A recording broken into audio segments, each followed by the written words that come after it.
Welcome to recipes in my way. இன்றைக்கி நம்ம அருமையான சுவையில் இட்லி தோசைக்கு பொருத்தமாக வெங்காய சாம்பார் தான் செய்ய போகிறோம். இதனோட சுவைக்கு இன்னும் 4 இட்லி சாப்பிட்லாமான்னு தோணும். அந்தளவுக்கு இதை எப்படி செய்கிறது, இதுக்கு தேவையான பொருட்கள் என்ன பார்க்கலாம் வாங்க. 1/2 கப் துவரம்பருப்பு, 1/2 டீஸ்பூன் மஞ்சள் தூள், 2.5 கப் தண்ணியில் வேக வச்சு எடுத்து வச்சுருக்கேன். பருப்போட அளவு 100 கிராம். பேனில் 1 டீஸ்பூன் எண்ணெய் ஊற்றிக்கலாம். 10 வரமிளகாய் எடுத்திருக்கேன். மிளகாய் சின்னதாக இருக்கிறதால 10, நீளமாக இருந்ததுன்னா 6 அல்லது 7 போதும். 2 டீஸ்பூன் கடலைப்பருப்பு, 2 டீஸ்பூன் உளுந்துப்பருப்பு, 1 டேபிள் ஸ்பூன் மல்லி. அளவான தீயில் இது எல்லாத்தையும் கருகாத அளவுக்கு வறுத்துக்கலாம்.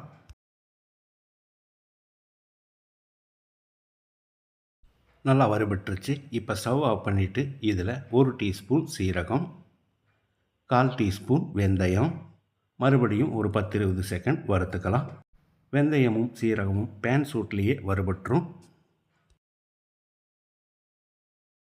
செவக்கிற அளவுக்கு வறுபட்டுருச்சு. இப்போ இதை எடுத்து ஒரு பிளேட்டில் கொட்டி ஆற வச்சிடலாம்.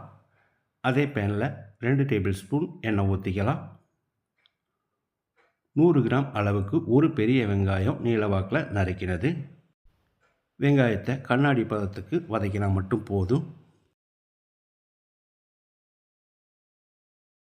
இப்போ இதோட 100 கிராம் அளவுக்கு ஒரு தக்காளியை நறுக்கி வச்சுருக்கேன். இதையும் போட்டு வதக்கிடலாம். தக்காளி மசிகிற அளவுக்கு வதங்க வேண்டியதில்லை, வெந்ததுனா மட்டும் போதும். இந்த அளவுக்கு போதும். இப்போ இதை எடுத்து ஆற வச்சிடலாம். நம்ம வறுத்து வச்சுருந்தது நல்லா ஆறிடுச்சு. இதை மிக்சி ஜாரில் போட்டு பவுடராக அரைச்சி எடுத்துக்கலாம். இதோட நம்ம வதக்கி வச்சுருந்த வெங்காய தக்காளியையும் போட்டுக்கலாம்.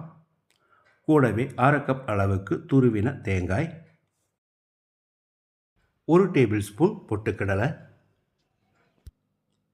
1/2 கப் அளவுக்கு தண்ணி சேர்த்து பேஸ்ட்டாக அரைச்சி எடுத்துக்கலாம்.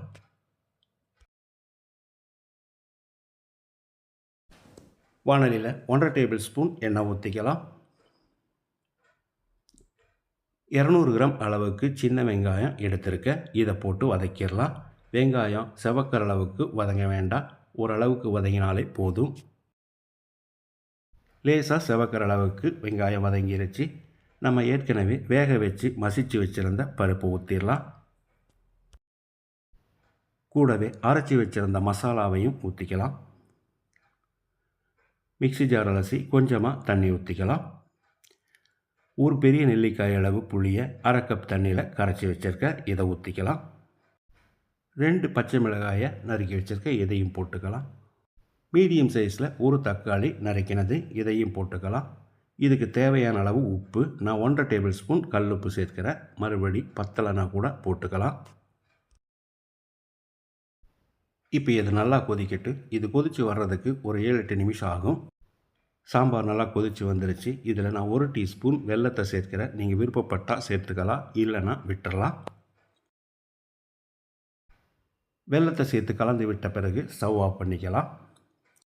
இப்போ இதுக்கு ஒரு தாளிப்பு கொடுத்துடலாம். நான் ஏற்கனவே எண்ணெய் காய வச்சுருக்கேன். இதில் 1 டீஸ்பூன் கடுகு, கொஞ்சமாக கருவேப்பிலை, 3 வரமிளகாய் நல்லா பொரிஞ்ச பிறகு சாம்பாரில் ஊற்றிடலாம். மணக்க அருமையான சுவையில் நான் செஞ்சுருக்கிற இந்த இட்லி சாம்பாரை இதே மாதிரி இதே அளவுகளோடு நீங்கள் செய்து பாருங்கள். இந்த வீடியோ பிடிச்சிருந்தா லைக் பண்ணுங்கள், கமெண்ட் பண்ணுங்கள், ஷேர் பண்ணுங்கள். சப்ஸ்கிரைப் பண்ணாதவங்க சப்ஸ்கிரைப் பண்ணுங்கள். மறக்காமல் பெல் பட்டனை கிளிக் பண்ணுங்கள்.